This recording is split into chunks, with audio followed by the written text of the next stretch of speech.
How's it going, everyone? It's the Friday finish. This is Rogelio Vida Properties EXP Realty, and welcome to my video series.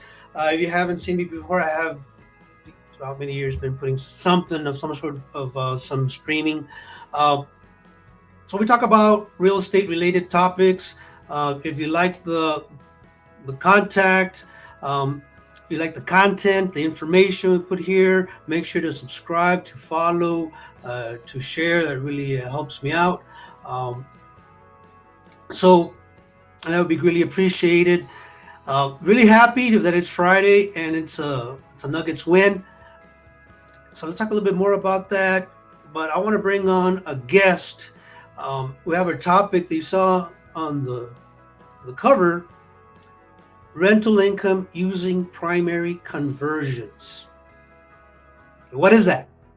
Let's talk a little bit more and bring on my guest.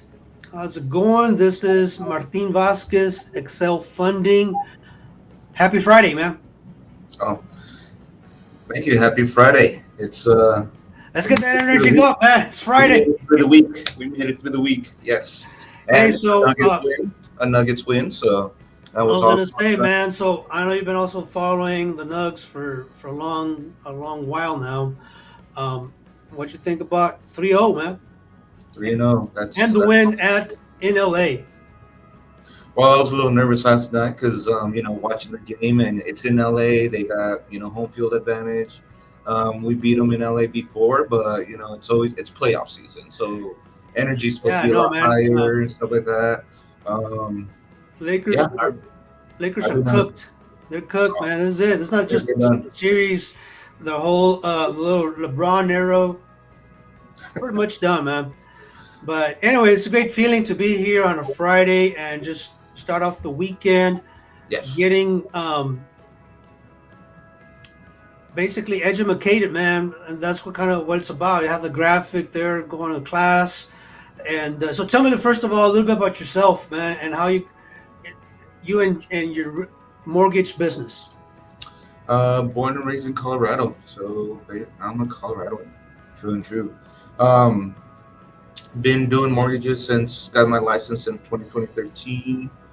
Um, been in banking since 2005.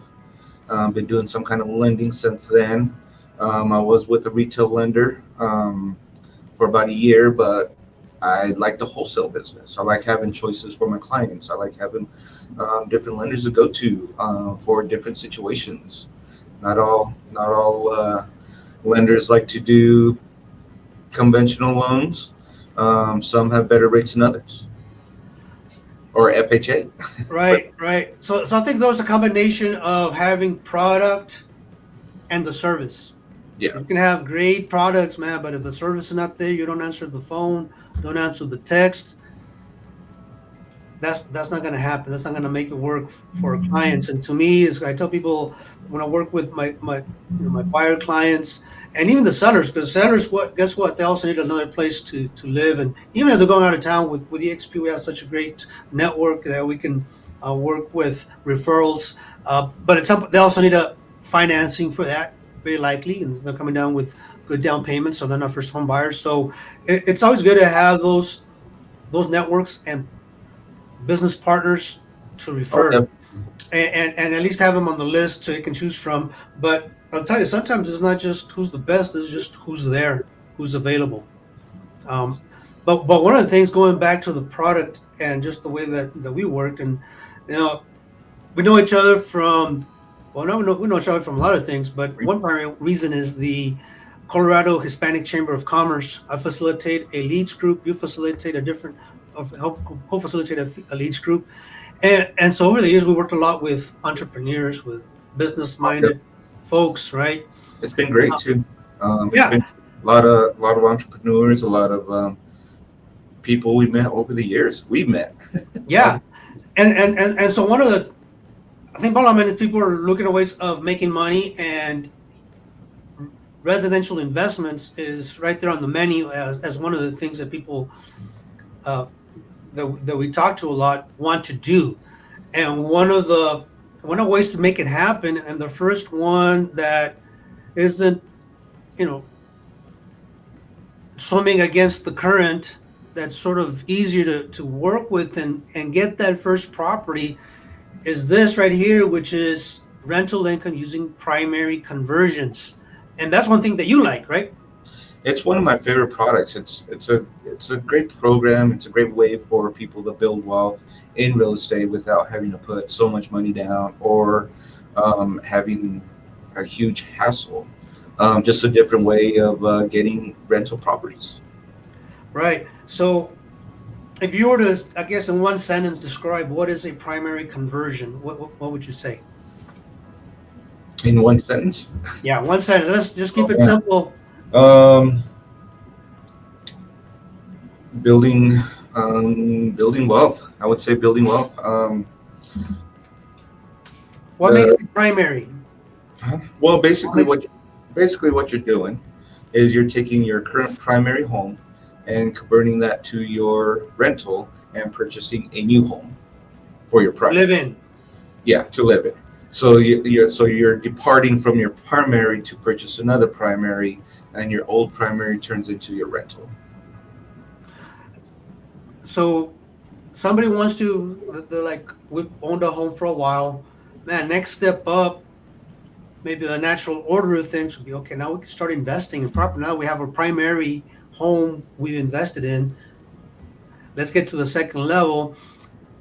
The first thought people have is, I want to buy another home, keep my home. Correct. But in that situation, what are the challenges? There are a couple things that you have to do. I know there were a couple rules that changed these past few months, but of course we have to qualify you. Of course, that's always the first step is to make sure you qualify for your first home, for the next home, I should say. Um, what? But investor loans, man, keep it simple. We don't want to get people don't know about changes in regulations. Come on, we want more down payment, No, no, higher no. interest rates. That's what I want to hear, right? So the first thing that's a challenge for you to become an investor and keep if you want to keep living in your own home, you got to come up with more down payment. Oh, you have to come up with about 20% down if you want to buy Twenty another percent down, typically, right? And then down closing how cost. higher closing costs, probably um, again on the interest rates. Uh, Higher how interest much rates. Oh, higher interest rates?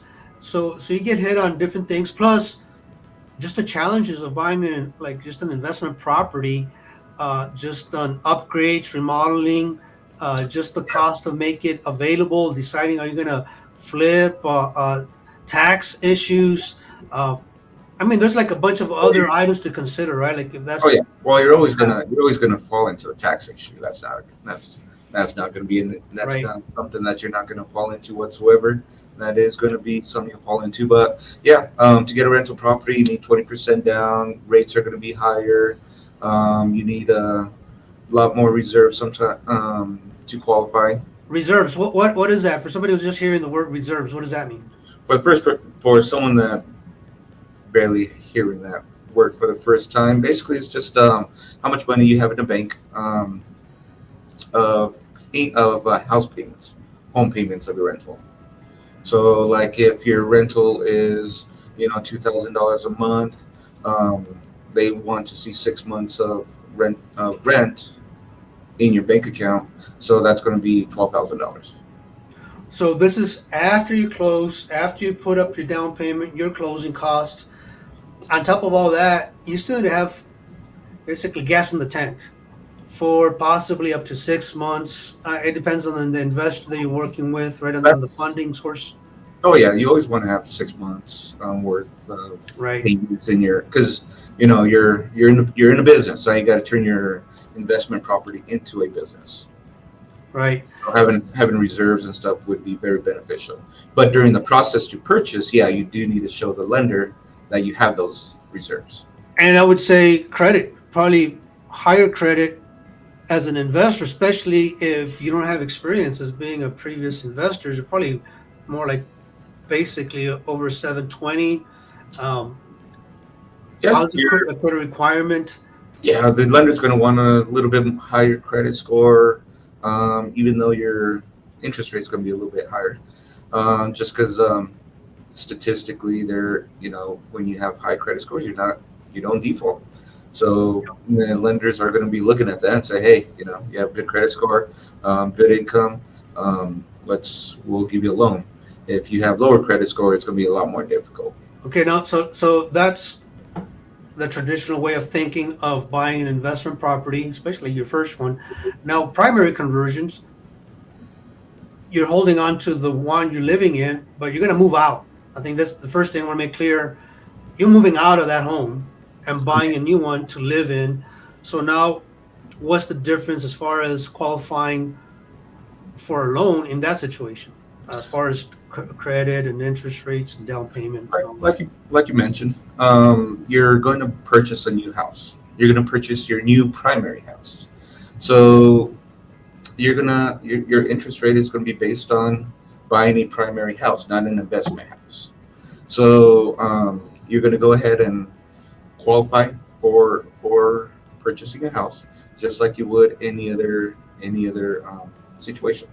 As far as buying a house, have your down payment money, but it's not going to be as 20% like an So investment. this could be 3.5%, it could be 3%, it could be 5%. It's going to be about 5%, five Okay. percent down, to purchase your second home, and you're going to have that as your primary. So you could put 5% down, plus closing costs. Boom, you got a new primary. You move from the house that you're in now into your new house, and then the house that you just left turns into your rental. Now, for the rental portion for the lender, so because they always want to make sure that you feel good and they feel good about lending for the new house, is that they would like to see like a lease agreement, um, reserves, like 6 months worth of reserves, to pay for the um, make the house payment. Also, your lease agreements, they would like to see someone who's going to live there who would at least make the house payments. So, Now, okay, so let's talk about the order here with as far as the requirements to make this work. You start planning for this ahead of time, of course. Um, do you need to have a lease in place before you go under contract on your next property? Like, what would be the best order to take care of those kinds of things with the lease? Do you need to have a deposit? Um, how much does it need? Does the new rental have to be? And then how does that relate to the qualifying for the new home? so when we look at the application, you don't necessarily need to have a lease in place. But when I sit down with my clients, we do go through an interview process of, hey, this is a primary conversion. These are things that we need. So we talk about having someone in place who would rent out their home. And then once we get through the process, because and this as a realtor, you could go out go to one showing, and then clients love it and they put in a contract, and then Right. sometimes it's going to take about 2 to 3 months before they put a contract in. Right. So it's good to have someone in place that's going to say, yeah, I'm going to rent it out. Um, Rent it out, can be family. um, because then that's not going to count. But someone in place just to rent it out. These days they're going to be looking for like a deposit, and then like first month's rent. So that lease needs to be sort of accommodate the timing, Correct. because if you start looking, you can't say, okay, at the start of the next month this lease starts, because you're still living there Yeah. and you may not have be ready. So it needs to be at least a good 2 months ahead, because even after you move out, you need to clean out, kind of take care of some things, and time it so that that other person can also move in. Because if you do it maybe too early, maybe they're going to have maybe double lease payments as well. So you kind of need to have all that. That's very critical to time as far as timing the Correct. lease. Correct. Um, I would agree with that. Some of the most traditionally, my clients would, if they're closing in the middle of the month, they'll have the lease agreement to start at the beginning of next month. So then it gives them like a week or two to move out, clean it After up, closing. Mhm. after closing, do Yeah. whatever they need to Now, do for the person coming in renting right. there. So when it comes to that kind of stuff, I think as, as an agent and having gone through some of this, I've assisted, because of the contract Mhm. verbiage on, uh, because I don't want the new buyer who's the I mean, the client that's leasing out their current home to be committed to leasing out when they haven't found a home yet. In the same way that I don't want them, like, if they're buying, they're selling and then buying. So you have these conditional, these contingencies that lease starts after home, after, uh, After closing on their first home, that's yeah, when well, after they have found and have moved as well. So after basically giving a possession, so you can have some verbiage even in the lease agreement to protect uh, primarily my client. Uh, but that would be one thing to consider. Are you able to use some of the rental income if if it's enough, if they have like leftover to qualify for the next home as part of their income, or does that depend on what? it depends on yes and no. So if it's your first home, we cannot use the. So what's going to happen is that we are going to get your rental. How much is it? Use about 75% of the total amount, and if that amount offsets for your first home, if the if that amount offsets your payment, The great. mortgage payment? Mortgage payment, great. We will remove that from your debt to income, remove that from your application, and then you just have to qualify for the new house.